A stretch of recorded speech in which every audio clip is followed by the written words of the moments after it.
Hi guys, today we're going to react to Hole in the Heart, the song by Yorushika. This is a buy make after request from DragonPhly. Thank you, DragonPhly, for this request. Much appreciated. This is the second time we react to Yorushika. Thank you, DragonPhly. We appreciate the ongoing support.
There's a massive dissonance between the lightheartedness and the uplifting vibe that I'm getting from this beautiful song and its subject matter. I almost feel guilty for enjoying it so much because of that dissonance. The subject matter has this darkness in it. I think it's a beautiful combination. Yeah, I agree with everything you're saying. And just to me, it's not so much a surprise because it's very similar to the first song that we did, Walk, where the themes were kind of dark and the song, the style, the pace, the presentation is a little bit kind of breezy, which I am really, really enjoying again. They definitely have a style to them, judging by the two songs. The lyrics are one way and the actual presentation is something else. And I am really digging it. I am loving how her voice breaks a little bit, going from the chorus to some of the verses, or maybe from the pre-chorus to the chorus. I'm not sure. It has that sort of like a real delicate quality to it that just really adds to the whole thing, especially when you think back to the lyrics. I mean, the song is called Hole in the Heart, and it is really about heartbreak. It's almost like she's putting on a brave front by singing it in such a breezy, poppy, pleasant way where there's so much pain behind it. It's just beautiful.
couple of things sprang to mind while watching this. First of all, like it's another one of those edited music videos uses live recording, but everything that we see in the video is actually seen in a live show on the screen behind them, which is kind of cool. The other thing is something we've talked about before about this duo, that they actually have probably session musicians performing with them, as we see on stage, but they're actually a duo, not a full band, and that they like to be sort of shrouded in darkness and kind of keep themselves mysterious or private or whatever you want to call it, which kind of works with the name of the band, meaning only at night, as in, you know, they only come out when it's dark. There's something beautiful about it all that kind of screams artists in a way, because to them it's not about fame, it's not about look at me, it's not about I want to be famous and everybody know me and whatever. I just have this thing that I need to get out. It feels like their music might be like a form of therapy or just art that is bursting out, wanting to come out. I mean, the first two songs that we've reacted to so far are on the same exact topic, to do with the exact same thing, so we don't know what else they have, but I am very curious to find out, because there's definitely a feeling of a very sort of artistic pair who would just want to share it with the world, I guess. This song is about loss, and about a loss of a specific person that is actually named in the song again, which is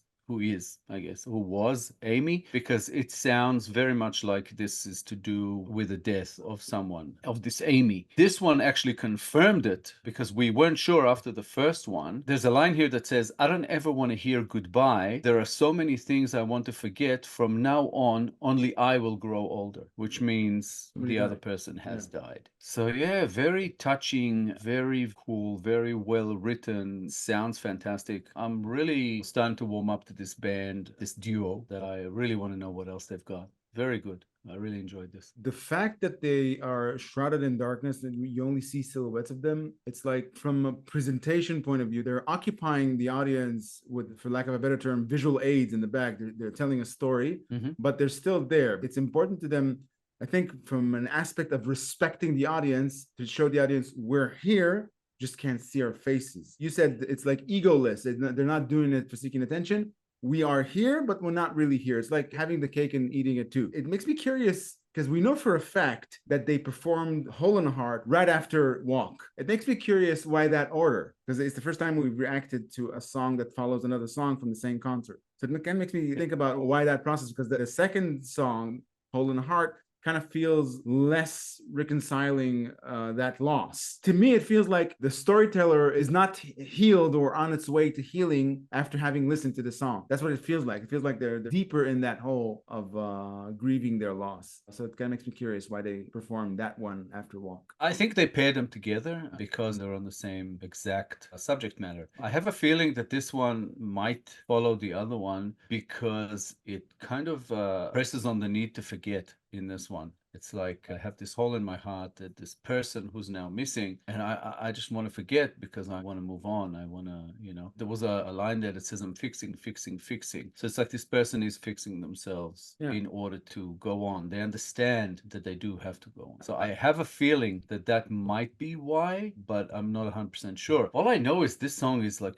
beautifully written. There's some lines here that I really loved. I mean, even though it's translated, it just comes through anyway. There's a line that says, I thought only the falling rain was warm. I really like that. And there was another one that was a bit sort of descriptive, but as it described it, you immediately envision what it's talking about. And it says, it's like sleeping in a forest with the sunlight filtering through the leaves that have little holes in them. Straight away, you see it. It's just beautiful. And again, just heartbreaking. This one talks about the influence that Amy had on the narrator here, the one telling the story, because it talks about specifically about music and about how Amy may have taught the narrator about music and influenced the music. And I think it's that specificity, I guess, in this one. It tells you a little bit more. It's interesting. It says, I want to be your life. I want to write my life. It's because of the songs you left behind. It's all music's fault. I imitated the way you spoke. I copied the way you lived. So much so that there's nothing left. So much so that it wipes me away. It remains still. So there's an understanding that now now I'm stripped down to nothing because I was basically a copy of you. Now I need to rebuild myself as a person to continue on. And it's both heartbreaking and beautiful. The description of the forest and the light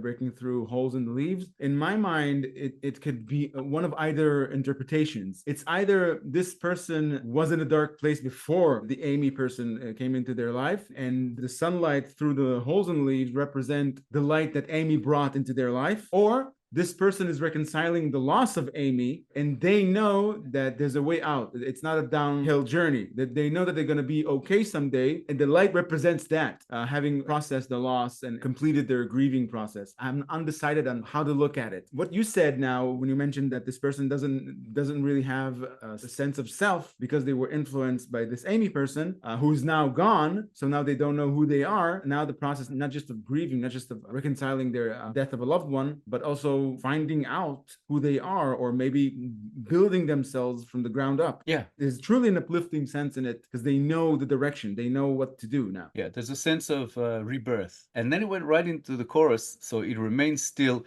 lived in the depths of the hole in my heart, clinging to your words. And then one sentence that just killed me, but it says, but it's different now. That, but it's different now, is almost telling of the whole thing. You know, she says, I don't ever want to hear goodbye. There are so many things I want to forget. From now on, only I will grow older. There was a beautiful line towards the end, you know, a hole opened up in my heart. Your words opened a hole in my heart. I understand now. You alone are my music. It almost feels like the reason for being for this duo is this. It's Amy. It's expressing Amy through this music. It's their way of remembering Amy, of keeping the memory alive in a way, even though they want to forget. And yeah, it's just beautiful. And it goes out on the line that says, just me with a hole in my heart. So there's no more Amy. There's just me, and I'm going to have to keep going from here in this way. And through all this weakness, there's a lot of strength. So I really love the way this song can be interpreted. Whether it was meant that way or not, I'm not 100% sure, and it doesn't really matter. It describes a healing process in which Amy turns from a painful loss into a cherished memory. And the storyteller achieves that by turning the hole in the heart into art. And that's what makes the entire